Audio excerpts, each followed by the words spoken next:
자, 오늘 유형학습 5강 할게요. 우리 지난주에 교과서도 했고, 그 다음에 우리 유형학습 4강까지 했는데, 자, 오늘 5강 나오는 거는 좀 중요한 거. 거기 타이틀이 뭐라고 써 있냐면, 다른 상황에 적용이라고 돼 있죠. 자, 이게 좀 어려운 겁니다. 그러니까 이게 본문에 있는 내용을 다른 상황에 맞게 한번 응용해 보는 거. 그래서 본문 내용을 숙지를 정확히 해야 되고, 그 다음에 다른 상황에도 그거를 정확히 전달을 해서 내가 문제를 풀어줘야 돼요. 그러니까 보통 이런 게 나오는 게 문항에 보면 이런 보기가 나오고 대체로 3점짜리 문제가 돼서 이게 좀 어렵습니다. 어렵기도 하고, 물론 어려우니까 틀려도 되겠지만 다른 애들도 다 틀릴 거니까 내가 맞으면 더 내가 올라가겠지? 볼게요. 통화정책은 중앙은행이 물가 안정과 같은 경제적 목적의 달성을 위해 이자율이나 통화량을 조절하는 것이다. 통화정책에 관한 정의가 먼저 나와 있고요. 대표적인 통화정책에서는 공개시장 운영은, 자, 이 공개시장 운영이라고 하는 건 누가?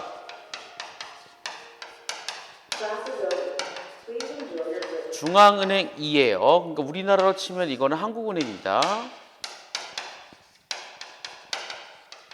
자, 한국은행이 민간 금융기관을 상대로 채권을 매매해 금융시장 이자율을 정책을 결정한 기준금리 수준을 접근시키는 것이다. 그러니까 이 한국은행이 다른 시중은행 있죠? 민간 금융이라고 한다면 예를 들면 뭐 국민은행 같은 거.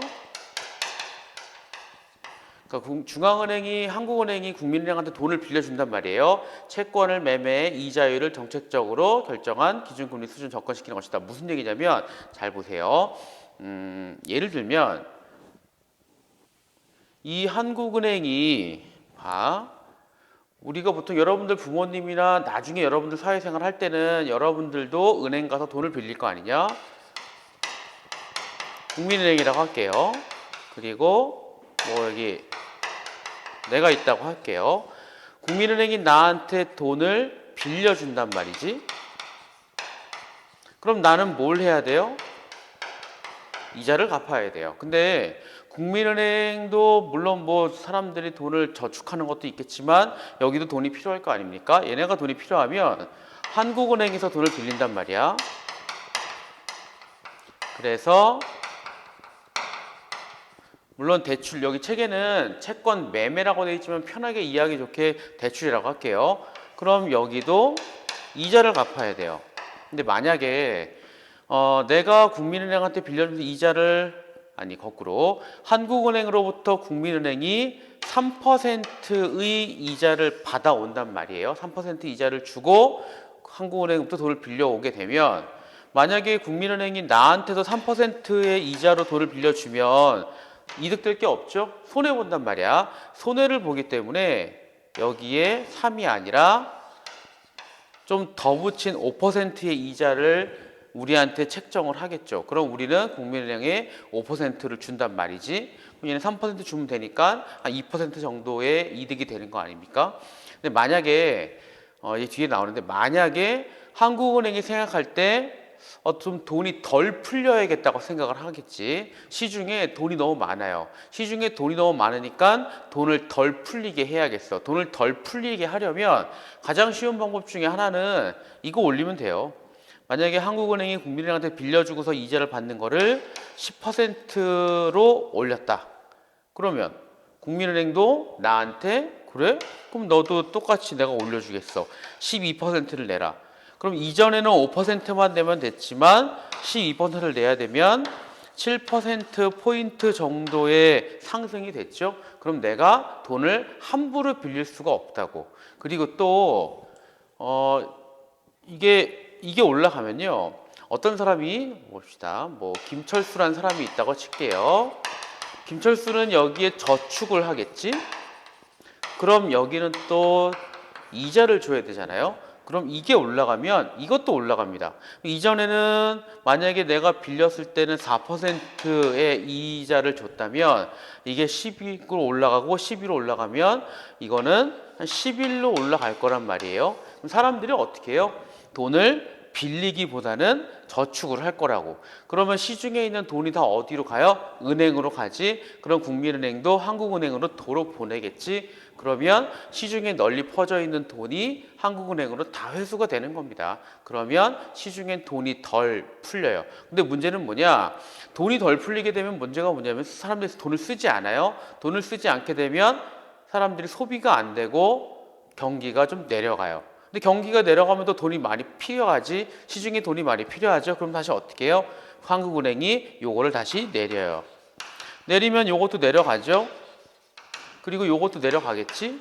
그럼 사람들은 굳이 저축을 하는 게 아니라 차라리 돈을 빌려서 사업을 한다든가 다른 거에 쓸 수 있죠. 그렇게 하면 시중에 돈이 풀립니다. 이게 물고 물리는 거야. 이제 봐봐. 거기 나와요. 중앙은행이 채권을 매수하면 이자율은 하락한다. 회수하는 거예요. 채권을 매도하면 이자율은 상승한다. 그러니까 이게 무슨 얘기냐면 한국은행이 국민은행한테 야, 돈 갚아. 돈을 갚아. 그러면 이자율이 떨어지고요. 야, 돈을 좀 내 걸 가져가. 매도하면 이자율은 상승해요. 이자율이 하락하면 사람들이 빌릴 때도 좀 덜 돈 쓰면서 빌릴 수 있잖아. 소비와 투자가 확대되고요. 경기가 활성화돼요. 돈이 풀리니까. 물가 상승률이 오르면 이자율이 상승하고 경기가 위축. 그렇지. 내가 은행에서 한 1,000만 원 빌린다. 근데 이자가 15%다. 150만 원 이자다. 너무 아깝잖아요. 경기가 위축되고 물가 상승률은 떨어진다. 이게 계속 돌아가는 겁니다. 그래서 이게 경제 여러분들 활성화 아니면 금리 이런 것들은 되게 큰 의미가 있고 서로 물고 물린다는 것도 알아둡시다. 그리고 금리는요. 이자율이라고 보면 돼요. 어렵게 보지 말고. 중앙은행의 통화정책에 의도한 효과를 얻기 위해 요건 중에 선제성과 정책 신뢰성이 있다. 그래서 그 밑에 나오는 모든 얘기들은 다 선제성에 관한 얘기고요. 실제로 이게 수능에서는 이 뒤에 모의평가잖아. 이 뒤에는 정책 신뢰성에 관한 얘기가 덧붙여 나옵니다. 근데 이거는 여러분들한테 예시를 드는 거라서 앞에 선제성 얘기만 하는 거야. 선제성에서 중요한 거는 세 번째 줄, 정책 외부 시차라고 한다. 예를 들어 중앙은행이 경기 침체 국면에 들어서야 비로소 인하하면 늦어요. 그렇죠? 정책 외부 시차로 인해 경제가 스스로 국면을 벗어난 다음에서야 정책 효과가 발현될 수 있다. 다 끝났는데 그때서야 정책의 효과가 나타나면 안 되잖아요. 그래서 미리 하는 겁니다. 예측을 해서 미리 하는 거예요. 봐봐, 맨 밑에. 따라서 중앙은행은 통화정책을 선제적으로 운영하는 것이 바람직하다. 미리입니다. 미리. 자, 이제 거기 밑에 문제 볼게요. 거기 위에 세 줄은 잘 읽어보도록 하고요. 봐요. 1분기, 2분기, 그리고 3분기. 그리고 이때 물가 상승률은 2%, 3%, 3%로 예상을 했잖아요. 기준금리는 4%입니다. 현재는 그래요. 근데 밑에를 볼게요. 경제학자 병은 1월 1일에 위표의 내용을 예측할 수 있었다. 그런데 생활안정을 위해 물가 상승률을 매분기 2%를 유지한다고 주장하였다. 그런데 되지 않았다. 그래서 보면 2분기 때 요거를 낮춰야 돼요. 얼마나? 1%포인트만큼 낮춰서 2% 유지를 해야 되고 3분기에도 그러니까 요거를 그대로 유지를 하면 돼요. 2%로 유지를 하면 돼요. 이거 할 거면 어떻게 하느냐? 밑에 볼게요. 기준금리가 4%로부터 1.5%포인트만큼 변하면 물가 상승률은 1%포인트만큼 달라진다. 그럼 봐. 아까도 얘기했는데 이게 물가 상승률이 올라갔죠? 물가 상승률을 낮춰야 돼요. 물가 상승률을 낮출 거면 뭘 해야 되지? 위에 본문을 어딜 보면 여기를 보세요. 여기 봐봐. 물가 상승률이 떨어져야 되죠? 그러면 이자율이 상승해야 돼요. 이자율을 높여야 된다고. 물가 상승률을 낮추려면 이렇게 하기 위해서는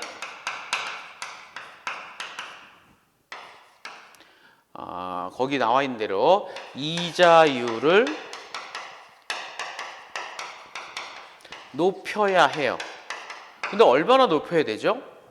지금 읽은 거 여기 다시 봐봐. 여기에 보면 1.5%포인트만큼 변하면 1%포인트만큼 달라진다 그랬지? 그러면 지금 1%포인트만큼 달라져야 하니까 얘가 죽이 되든 밥이 됐든 1.5%가 올라가든 내려가든 해야 돼요. 그런데 여기 나와 있죠. 이자율을 높여야 한다고 했으니까 높여야 됩니다. 그래서 4%에 1.5%만큼 높여줘야 돼요.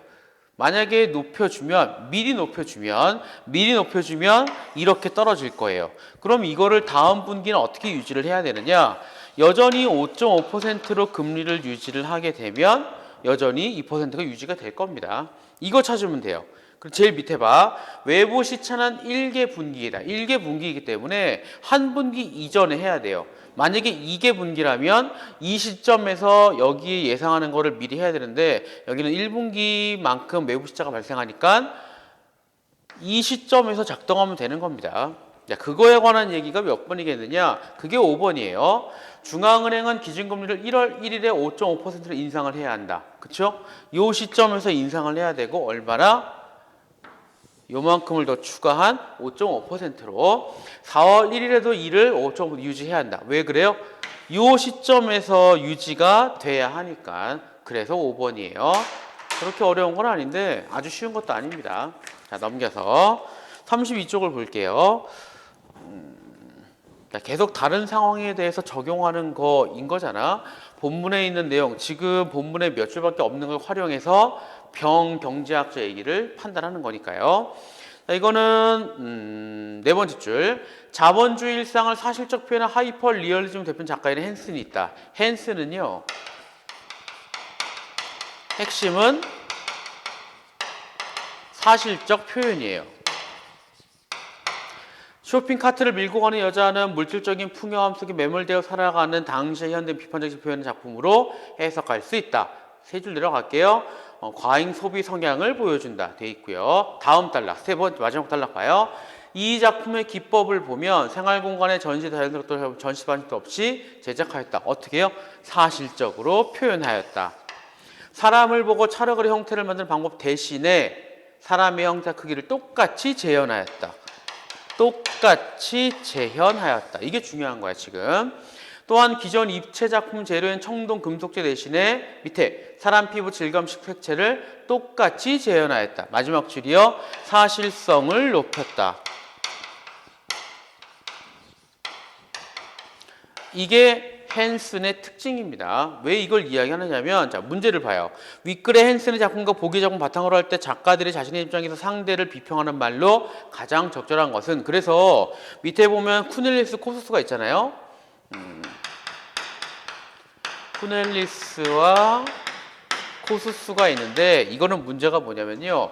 요걸 바탕으로 해서 헨슨이 쿠넬리스에게 할 말로 적절한 거 아니면 헨슨이 코수스에게 할 말로 적절한 거 아니면 쿠넬리스가 헨슨에게 쿠넬리스가 코수스에게 코수스가 쿠넬리스에게 코수스가 헨슨에게 결국에는 헨슨, 쿠넬리스, 코수스의 뭘 찾으란 얘기냐?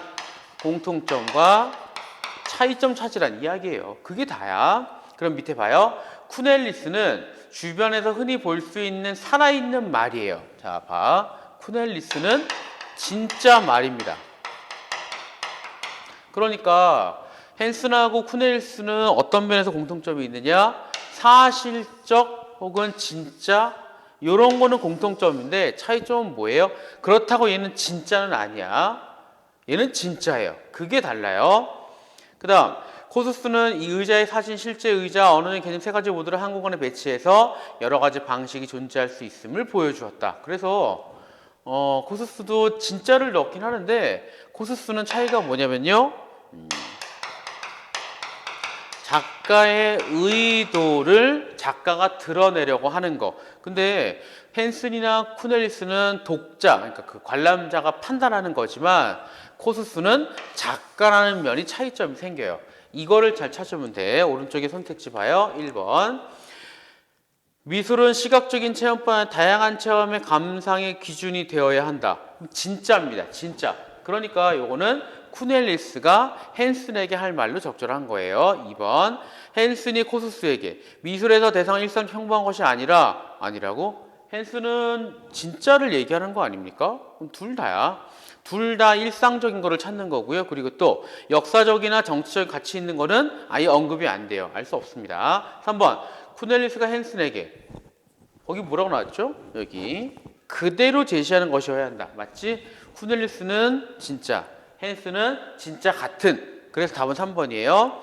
4번도 바꿔줘. 코수스가 크넬리스에게 작가에 의해 만들어지는 것이어야 한다. 5번이요. 대상이 이미 대상 자체만을 제시한다. 자체를 제시하는 건 대상의 자체만을 제시하는 건 누구예요? 이거 바꿔줘야죠. 그러니까 미술 대상을 재현할 때는 이미지가 아니라 의자만을 해야 한다. 다른 거 빼고 의자 개념, 의자 언어 이런 거. 그래서 이것도 대상이 이미지 대상 자체를 바꿔주면 됩니다. 그래서 답은 3번이에요. 조금 어려운데 연습을 해볼게요. 넘어가서 34쪽. 휴리스틱이라고 써 있는 거를 볼게요. 계속 다른 상황에 적용하는 겁니다. 자, 이거 조금 어려울 수 있는데 잘 보세요. 아무리 치밀한 사람이라도 매사에 백과사전을 뒤져보고 계산기를 두드리며 살아가는 것은 아닙니다. 그렇잖아. 대충 하는 거 있잖아요. 계산을 해보면 정확한 답이 나는 뻔히 알면서도 대충 어림짐작. 이유는 두 가지입니다. 첫 번째는 그게 일일이 따져보는 게 너무 힘들어요. 머리에 부담이 커요. 첫 번째, 인지적 부담이 들기 때문이다. 또 시간도 부족하고요. 정보가 불충분해요. 그러니까 대충 하는 거야. 그러니까 우리가 물론 모든 부분에 대해서 깔끔하게 따져보면 좋지만 꽤 많은 부분에서는 대충 판단을 해요. 사실은 딴 얘기인데 여러분들이 국어 영역 꽤 많이 틀리잖아. 왜 틀리냐면 이렇게 보기 때문이에요. 대충 어림짐작으로. 물론 여러분들이 이거 본문을 다 따져보는 게 인지적으로 부담도 되고요. 아니면 시간도 없고요. 정보도 없잖아. 그러니까 이해는 되는데 대충 하다 보면 오류가 많습니다. 밑에 있는 두 번째, 세 번째, 네 번째 단락들은 전부 다 뭐예요? 그 오류가 생기는 이유를 얘기해 주는 거야. 휴리스틱이란 이를 단순화하기 위해 사용하는 주먹 구구식 원칙을 의미한다. 핵심 나왔죠? 휴리스틱은 그럴싸한데 이건 결국 주먹 구구식이에요. 대충. 여러분들 문제 풀 때도 이렇게 하면 안 돼요. 휴리스틱이 널리 사용되고 있다는 것은 인정되고 있다. 인정되고 있지만 그렇다고 이게 옳다 그러다는 얘기는 별개의 얘기입니다. 하나는 매우 긍정적인 역할을 한다. 왜냐? 세 번째 줄이요. 지적 능력, 정보의 부족함을 메워준 훌륭한 수단이 된다는 것이다. 굉장히 좋습니다. 그치? 나한테 정보가 부족해. 근데 내가 어느 정도는 맞출 수 있어요. 그럼 도움 되잖아요.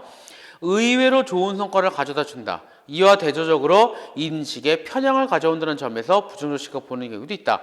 객관적 인식하지 못하게 만드는 걸림돌 역할을 하기 때문이다. 그러니까 이 휴리스틱은요. 말로 설명이 안 돼요. 그리고 오류도 꽤 많아요. 그러니까 여러분들이 친구하고 대화할 때는 휴리스틱으로 판단하는 것 물론 굉장히 많지만 그렇게 판단하다가 잘못되는 경우도 은근히 많다는 거. 휴리스틱은 두 가지가 있다. 대표성 휴리스틱과 가용성 휴리스틱이 있다. 그러면 볼게요. 자, 대표성 휴리스틱이라고 하는 건 여러분들 거기 A에 보면 A가 대표성 휴리스틱이 아닙니까? 이게 A잖아요. 자, 대표성 휴리스틱을 한 단어로 압축을 해본다면 하나 골라본다면 거기 A에서 대표성 휴리스틱이 뭐냐 이거를 가장 잘 드러낼 수 있는 단어를 딱 하나만 골라본다면 뭘까요? 대표성 휴리스틱 몇 가지 찾을 수 있지만 대표성 휴리스틱이라고 하는 거는 거기 두 번째 줄 전형적인 특성 가지고 파악 아니면 좀 심하게 얘기하면 거기 본문에 있어요. 선입견을 통해서 파악하는 게 대표성 휴리스틱입니다. 그러니까 예를 들어서 뭐 거기 나와 있는 거 볼게요. 은행원은 꼼꼼하고 계산적이다. 어떤 사람이 꼼꼼한 행동을 해? 혹시 너 은행원 아니야? 어떤 사람은 절도 있는 행동을 자꾸 해요? 너 군인이나 경찰 아니야? 이러는 거. 아니 뭐 꼭 군인이나 경찰만 절도 있는 동작을 하는 법은 없잖아. 그런 걸 얘기하는 겁니다. 대부분의 사람들이 쓰고 있는 휴리스틱은 이 사람들에 대한 묘사가 선입견과 얼마나 비슷하게 그것도 똑같은 것도 아니에요. 비슷하게 대략 대충 그 사람의 직업을 짐작하는 방법이다. 제일 밑에 있죠. 근데 이게 문제가 뭐냐면 이거는 그냥 오판도 아니고요. 매우 심각한 오판에 빠질 수도 있는 게 가장 큰 문제입니다. 그래서 사실은 여러분들이 휴리스틱 그렇게 잘 쓰면 안 되는데 안 쓸 수가 없어요. 왜냐? 이게 힘들어. 머리가 힘들고요. 판단도 잘 안 돼요. 가용성 휴리스틱이란, 자, 가용성 휴리스틱도 여러분들 그 B에서, 이게 B잖아요. 핵심되는 단어가 뭘까요? 그 비단락이 꽤 많잖아. 비단락에서 꽤 많은데 가용성 휴리스틱의 핵심은요, 나의 기억이에요. 내가 활용할 수 있는, 내가 활용하는 게 가능한 것 중에서, 내 머릿속에 있는 것 중에서 비슷한 사례를 끌고 와서 판단하는 겁니다. 그게 바로 가용성 휴리스틱이에요. 근데 문제는 뭐예요? 여러분들 기억이 그렇게 확실하지 않아. 사람의 기억은 선별적이란 말이지. 그리고 오류가 많아요. 그러니까 요거를 기준으로 판단을 하는데 이거 자체가 오류가 생기면 문제가 있는 거고요. 내가 모르는 거 가지고는 안 되는 겁니다. 어디를 보느냐면요, 중간에 봐요. 이쯤. 실제로는 자주 일어나는 사건인데도 기억이 쉽게 떠오르지 않을 수도 있다. 반대 경우도 있다. 우리가 머릿속에 확 떠오르는 게 반드시 전형적인 사례는 아닐 수 있어요. 그러니까 어떻게 보면 이거하고 이거는 좀 대립된다고 볼 수 있지만 우리는 머릿속으로 둘 다 쓰는 겁니다. 제일 밑에 봐. 항공기에 관한 기사는 종종 접하지만 번개 사고에 관한, 번개 맞아 죽었다는 얘기는 못 듣잖아. 하지만 실제 통계는요, 항공기 사고보다 번개 사고 확률이 5배 높다고 해요. 그러니까 항공기가 추락하는 것보다 번개가 5배가 많은데, 사고가, 우리가 번개 맞아 죽었다는 얘기는 기사로도 접하지 않잖아. 가끔 항공기는 접하잖아요. 그러니까 우리 머릿속에는 항공기가 더 위험해 라고 생각하지만 실제로는 번개 사고가 더 위험하더라. 대표적인 사례래요. 자, 1번. A를 참고해 보기의시로 해석한 것이다. 잘 보세요. 이거는 지금 요쪽 꼭 가려고 하는 건데, 린다라는 사람은요, 철학 전공이에요. 철학. 린다는 철학. 그리고 사회 정의에 관해서 관심이 많대요. 그러고 나서 직업을 떠올려보라 그러면 여러분들도 마찬가지죠. 1, 2, 3 중에 확실한 거는 일단 1이에요. 아, 사회정의에 관심이 있어? 그럼 혹시 사회운동가가 직업이 아닐까? 이거는 맞다고. 그래서 밑에 다하고 라를 보면, 다라를 보면 둘 다 1이 제일 많습니다. 실제로도 뭐 그럴 거니까요. 문제는 2번과 3번이에요. 사회 정의에 관심이 있으니까 보통 사람들은 그래? 그러면 사회운동가가 어울리는 직업이 아닐까라고 생각을 한단 말이죠. 그래서 사람들은 일단 1번을 골라요. 왜? 사회운동가 하나잖아. 3번을 그 다음에 골라요. 왜? 사회운동가이면서 은행원이야. 그러니까 사회운동가란 말이 들어갔죠. 그러니까 사람들은 3번을 두 번째 경우로 보는 겁니다. 1번 아니면 3번은 아닐까? 2번은 제일 아닐 거야 라고 보는데, 객관적인 확률 순서 봐요. 1은 2와 같아요. 그래, 이건 모르는 거야. 3이 왜 적냐면 하나만 보면 돼요. 사회운동가이면서 은행원이에요. 은행원이 이렇게 있고, 사회운동가이면서도 은행원이 있을 수 있고, 운동선수이면서 은행원인 사람도 있겠고, 나쁜 사람이면서 은행원일 수도 있겠고. 그러니까 실제로는 이 2번은 3번에 포함된다고. 아니, 3번이 2번에 포함된다고. 요거죠. 그러니까 실제 확률은 어떻게 돼요? 3이 2보다 작아야 돼요. 그래서 이게 틀린 거야. 3번 봐요. 사람들은 3이 2보다 확률적 낮다는 거를 몰라요. 왜? 판단 안 해요. 신경 안 씁니다. 그래서 틀린 거예요. 선입견에 의해 3을 더 높은 거 선택하겠다. 이거는 맞는데, 이건 맞아. 뒤는 맞아요. 요 뒤에 얘기는 맞지만 요게 아니야. 몰라요. 신경 안 씁니다. 그냥 대충 하는 거야. 그러니까 답은 3번이에요. 그 얘기가 5번 얘기죠. 실험 결과가 객관적 확률 순서 다르게 나타난 것은 합리적인 판단의 결과로 볼 수 있겠다. 지금 내가 얘기한 거, 요거는 여러분들 생각 조금만 더 하면 알 수 있습니다. 은행원 중에 사회운동가이면서 은행원도 있고, 운동선수이면서 은행원도 있고 있잖아. 생각할 수 있다고. 근데 왜 안 하느냐? 귀찮으니까. 합리적으로 판단하지 않기 때문에 사람들은 3이 2보다 많다고 생각을 하는 거예요. 5번은 맞는 얘기예요. 자, 마지막 문제 2번 볼게요. 트버스키와 카너먼은 50명의 피험자들에게 4권의 소설을 읽게 한 다음에 개개인에게 질문을 제시했다. 잘 보세요. 소설에서 7개 철자로 된 단어 중에 ing 끝나는 몇 개인가? 뭐 기억할 수 있죠? 기억입니다. 소설에서 7개 철자로 된 단어 중에 6번 철자가 n인 단어는 몇 개인가? 기억할까? 뭐 할 수도 있죠. 그리고 예측해보게 하였다. 실험 결과 가해 질문에 대한 답의 평균은 13.4개, 나 질문은 4.7개. 그럼 사람들이 뭘 더 잘 기억했다는 얘기예요? ing를 끝나는 걸 더 잘 기억했다는 이야기입니다. 그러니까 ing를 끝난 거를 더 잘 기억하니까 13.4개라고 이야기하는 거지 실제로 어느 게 더 많은지는 몰라. 그런데 잘 보세요. 맨 끝에 ing를 끝난 거랑 요거랑 어느 게 더 많을 것 같아요? 실제로. 얘는 조건이 되게 까다로워. 마지막이야. 얘는 앞에 뭐가 있든 간에 뒤에 뭐가 있든 간에 n 하나만 있으면 돼요. 아마도 실제로는 이런 거일 거예요. 하지만 사람들은 요게 13.4개 기억에 남고 얘는 기억에 잘 안 남지. 사람들은 뭐가 더 많다고 착각해요? 요게 더 많다고 착각할 겁니다. 그거에 관한 실험이에요. 4번을 봐요. 피험자들에게 ing로 끝나는 단어에 비해 6글자가 n인 단어는 낯설고 생소한 단어였겠다. 이거는 몰라요. 모릅니다. 그러니까 낯설고 생소한 게 아니라 기억이 안 나는 것 뿐이에요. 그래서 4번이에요. 자, 1번.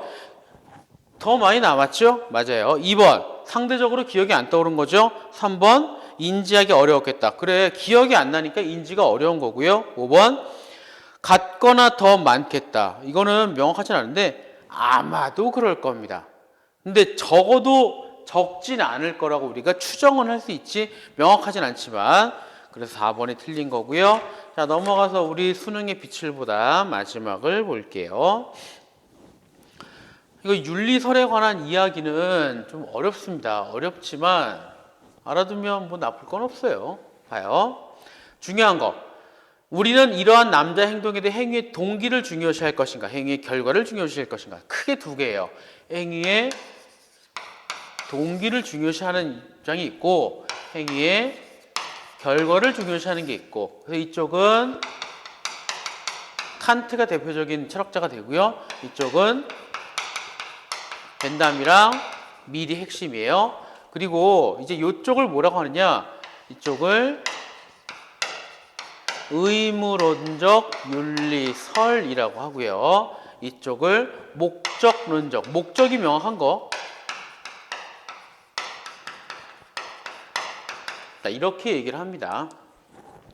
어려운 얘기니까 간단하게 핵심만, 아직 여러분들 이게 좀 어려울 수 있어요. 한 1학년 2학기쯤 되면 이해가 될 텐데 아직은 좀 어려울 수 있습니다. 두 번째 단락. 무엇이 도덕적으로 옳은 행동인가? 선과 악을 결정하는 것은 결과가 아니라 오로지 뭐가 중요해요? 오로지 의지가 중요해요. 그럼 내가 좋은 의지를 가지고 했는데 실패했다. 그거는 도덕적으로 옳은 행동. 내가 옳지 않은 의지를 가지고 했는데 우연찮게 잘 됐다. 그건 결과가 좋더라도 도덕적으로 옳은 행동이 아닌 겁니다. 그러니까 위에 있는 사례에서는요. 자기의 의지가 아니었죠. 그러니까 결과는 좋지만 그건 절대로 도덕적인 행동이 아닌 거예요. 칸트는 도덕 법칙에 불과한 현실 정언명법을 제시하였다. 정언명법은 뭐냐면요. 나한테만이 좋은 게 아니고요. 너한테도 좋은 걸 하랍니다. 핵심은 요거예요. 여기. 네가 개인적으로 하려는데 동시에 모든 사람이 해도 된 괜찮은 일을 생각하고 행동하라. 그러니까 이 칸트 쪽은요. 보편적으로 누구나 다 인정할 만한 옳은 행동이어야 돼요. 나는 얘를 구하는 게 맞다고 봐. 그래서 구하려고 해. 근데 누구는 그게 아니라고 봐. 이럴 수도 있잖아. 물론 사람이 물에 빠졌다. 구해야 한다. 이거는 누구나 다 옳게 보는 거잖아. 그러니까 누구를 구하는 건 옳은 겁니다. 그러니까 내가 만약에 누구를 살리기 위해 누구를 죽였다. 죽여야 한다. 뭐 이런 거 여러분들 정의란 무엇인가 보면 그런 거 나오잖아요. 기차를 운전하는데 저 앞에 어린아이 하나가 이렇게 넘어져 있단 말이야. 근데 옆에 길은 이렇게 빠져나갈 수 있어요? 직진을 하면 얘가 죽어. 빠지면 얘는 살지만 여기 있는 사람 누군가가 죽을지도 몰라. 근데 얘가 알고 보니 내 아들이야? 그럼 어떻게 해요? 지나가요? 이렇게 해요? 알 수 없잖아? 뭐 이런 거 얘기하는 거야. 판단을 누구나 다 인정할 만한 것들을 옳게 행동하는 게 바로 정언명법입니다. 정언명법. 절대적, 여기 무슨 말 나와요? 그러니까 여기는 절대적 법칙이란 말이 나옵니다. 상대적으로 이쪽은 상대적이야. 목적론적 윤리적 성격을 드러낸 공리주의는요, 핵심은 여기는 공리주의라고 하기도 하는데 조금 다르지만 비슷하게 보기도 봐요.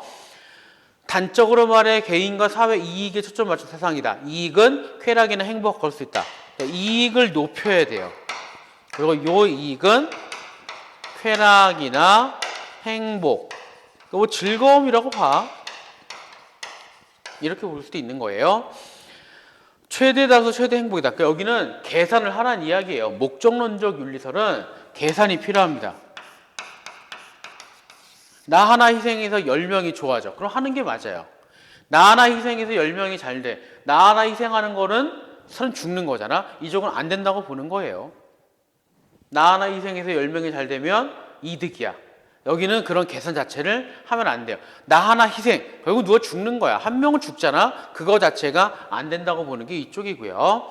공리주의 장점은 단순하고 명쾌하다는 데 있다. 계산만 하면 돼요. 위의 사례는 구했잖아.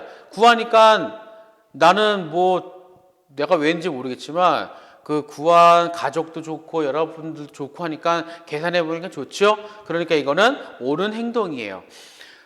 벤담은 좀 다른데, 벤담은 그걸 양으로 취급. 정말로 그냥 많으면 돼요. 밀은 그거 질도 보는 거야. 수준도 보는 겁니다. 뭐 그런 차이는 있는데. 자, 1번. 기억은, 이게 기억이죠? 이게 기억이에요. 이게 니은이고요. K는 친구 사냥을 나갔다. 근데 늪에 빠졌다. 근데 아무리 해도 나올 것 같지 않다. 그래서 친구 K는 포기했다. 그랬더니 친구는 오기가 생겼고 결국 빠져나올 수 있었다. 뭐 이런 얘기인데 보세요. 기억의 입장에서 늪에 빠진 친구에게 총대를 내민 행동이 윤리적이다. 그쵸? 살려야 하니까 총대를 맡긴 거 맞죠? 맞습니다. 2번.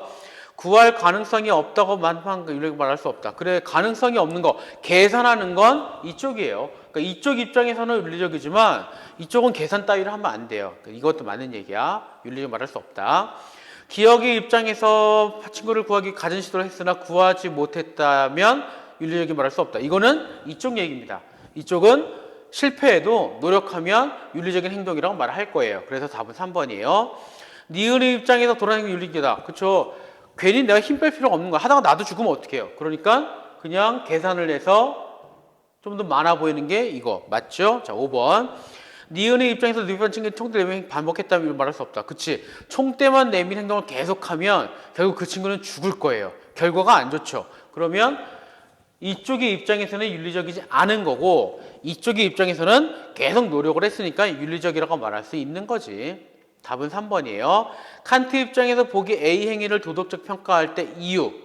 거기 봐. A가 지각하지만 그래도 밀어들인 겁니다.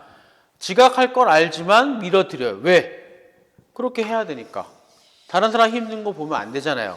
다른 사람 힘들면 안 되잖아. 그냥 한 거지. 그래서 4번. 보편적 받아들이는 행동을 해야 한다는 의식에 따랐기 때문이다. 맞죠? 그리고 1번, 2번, 3번, 5번은 다 니은 쪽입니다. 왜냐? 1번이요. 1번은 결과적으로. 2번 고려하여. 계산이죠. 3번 더 많은 이익. 계산이지. 5번 쾌락을 함께. 계산입니다. 그러니까 이쪽이에요.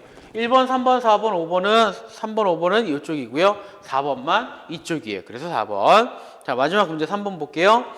침몰하는 배에 빠져나와 구멍보트에 탄 승객이 있다. 10명의 정원이 이 보트에 11명이 타고 있다. 가라앉고 있다. 한 명을 희생시켜 10명을 지킬 것인가?